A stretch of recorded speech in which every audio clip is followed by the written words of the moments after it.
You're watching South Asia Newsline, and here are the top stories we are tracking for you on Thursday, the 15th of August. PM Modi talks about Bangladesh Hindus' military prowess in Independence Day speech.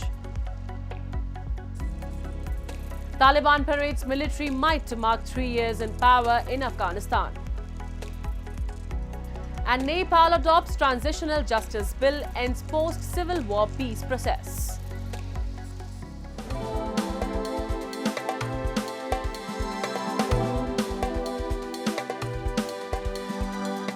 And now for all the details. India on Thursday marked the 78th Independence Day with Prime Minister Narendra Modi hoisting the national flag at the Red Fort in capital New Delhi.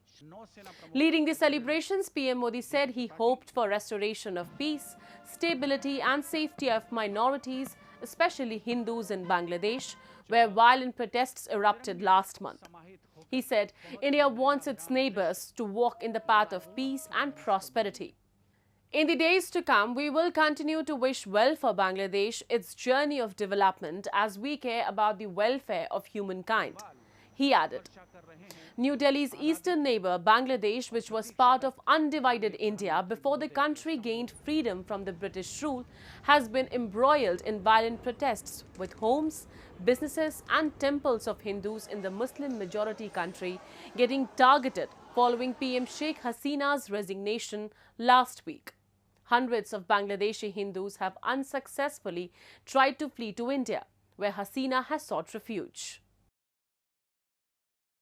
Bangladesh में जो कुछ भी हुआ है उसको लेकर पड़ोसी देश के नाते चिंता होना मैं इसको समझ सकता हूं। मैं आशा करता हूं कि वहां पर हालात जल्द ही सामान्य होंगे। खास करके 140 करोड़ देशवासियों की चिंता कि वहां हिंदू, वहां के अल्पसंख्यक, उस समुदाय की सुरक्षा सुनिश्चित हो। भारत हमेशा चाहता है कि हमारे पड़ोसी देश सुख और शांति के मार्ग पर चले। Talking about the ability to hit back, the Prime Minister said there was a time when the country was a victim of terror attacks, but today it is bold and strong, with the armed forces giving a befitting reply to anyone who tries to harm the sovereignty, unity and integrity of the country. He also expressed concern about the recent incident of sexual assault and murder of a resident doctor in West Bengal. As a society, we have to think about the atrocities being committed against our mothers, daughters and sisters. There is outrage against this in the country. I can feel this outrage, PM Modi said in his annual address.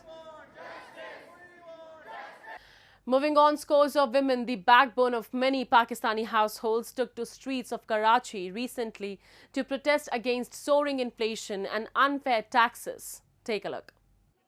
Hundreds of women affiliated with the Jamaat-e-Islami party recently staged a protest in Pakistan's Karachi against skyrocketing inflation and unfair taxes that have crippled the lives of ordinary citizens. The protesters shared harrowing tales of economic hardship, claiming that the government's policies have pushed people to the brink. They also criticized the government for imposing heavy taxes on essential commodities and services, exacerbating the financial difficulties faced by the public.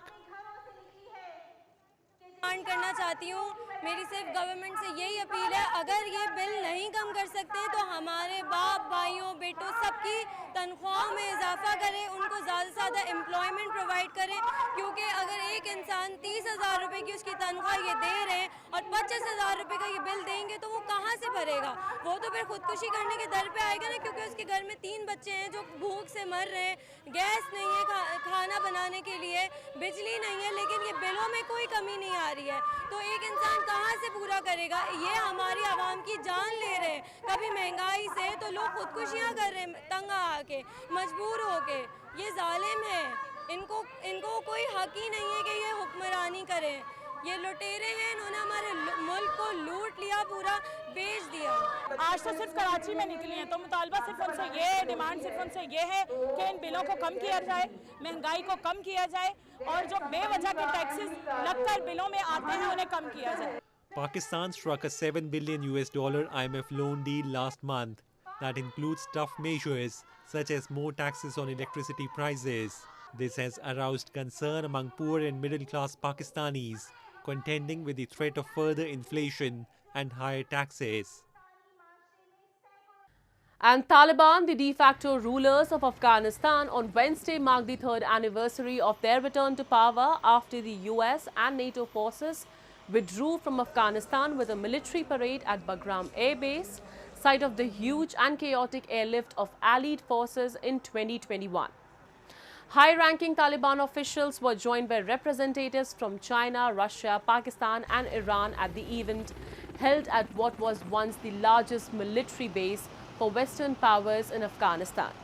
Addressing the event, Taliban's acting Minister of Interior Sirajuddin Haqqani said the Taliban does not have any confrontation with the world. Our freedom was taken away, but we reclaimed it, he was quoted as saying by Tolo News. He added, Taliban has provided good opportunity and have good intentions, inviting foreign powers to work with the group for Afghanistan's development. Just as you cooperated during the occupation, cooperate with us in progress, he added.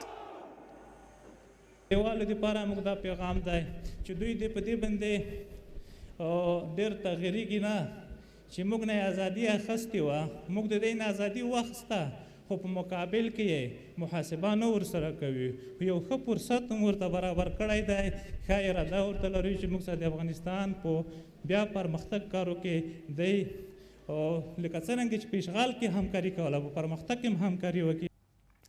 And scores of protesters who were a part of the violent quota protests in Bangladesh on Thursday gathered on the streets of Dhaka and clashed with Sheikh Hasina's supporters to deter any rally by her supporters who were marking National Mourning Day, the country's former public holiday. Under Hasina's regime, the day was designated to mark the anniversary of the assassination of Hasina's father and president, Sheikh Mujibur Rahman, in 1975. The protesters, many of them students, wielded sticks and flags while crowding around and shouting at individuals wearing black whom they believed to be Hasina's supporters. Around 300 people died in student-led demonstrations that began as protests against employment quotas but later spiraled into a movement seeking Hasina's overthrow. ব্যক্তিগতভাবে শ্রদ্ধা জানানো বা না জানানো এখানে যেহেতু একটা অবস্থান চলছে এখানে যেহেতু সবাই এখানে আছে সুতরাং আপনারা এখান থেকে দেখতে পাচ্ছেন যে শ্রদ্ধা জানানোর মতো পরিবেশে এখানে নাই তো এর পরেও যদি কেউ হটকারীদের সাথে স্পাইসি করবার জন্য বা স্পাইকারি করবার জন্য অথবা অন্য কোনো অসৎ উদ্দেশ্যে এখানে আসে তো সংগত কারণে ছাত্র জনতা তো পরিবেশ ভালো রাখবার জন্য একটা ব্যবস্থা করে.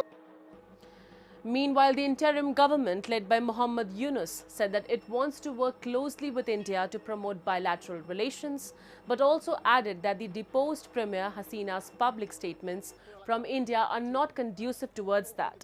This comes as Hasina called for action against those who carried out violence under the garb of agitation.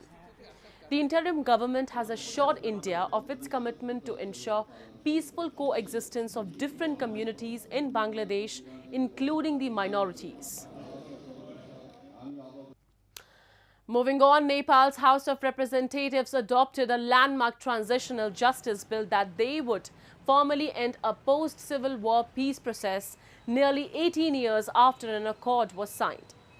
The amendment to the act was necessitated after the Supreme Court in 2015 struck down provisions that allowed amnesty for serious violations of human rights, directing the government to make necessary revisions. Prime Minister KP Sharma Oli said a panel will be formed soon to deal with around 60,000 cases over alleged human rights violations, including torture, forced disappearances, rape and murder during the decade-long conflict. Interestingly, the Maoists who had spearheaded the insurgency were on one side, while the Monarchy, Nepali Congress and the CPN-UML were on the other side of the conflict that reportedly resulted in more than 17,000 deaths. Now the bill will be forwarded to the upper house for approval. It will come into force after authentication from the President. Human rights groups and victim groups have expressed dissatisfaction over the provision of taking into account only 25% of the sentence terms, with the rest waived off. And 39 candidates from Sri Lanka's presidential election submitted nominations on Thursday as the island nation prepares for a September 21 vote, key to charting its path out of a grueling financial crisis. The election will be Sri Lanka's first major poll since it defaulted on its foreign debt in 2022. Election Commission chairman accepted the nomination papers for the election, in which about 17 million Sri Lankans are eligible to cast vote. Incumbent President Ranil Wickremesinghe, opposition leader Sajith Premadasa and Marxist-leaning lawmaker Anura Kumara Dissanayake are seen as frontrunners. A surprise entrant to the fray is SLPP's Namal Rajapaksa, the eldest son of two-time President Mahinda Rajapaksa, which has a parliamentary majority. The winner will have to shore up the fragile economic recovery, implement a 4-year $2.9 billion IMF bailout, finalize debt restructuring of $12.5 billion and focus on achieving sustainable growth. That's all in tonight's edition. We will see you same time tomorrow. Good night.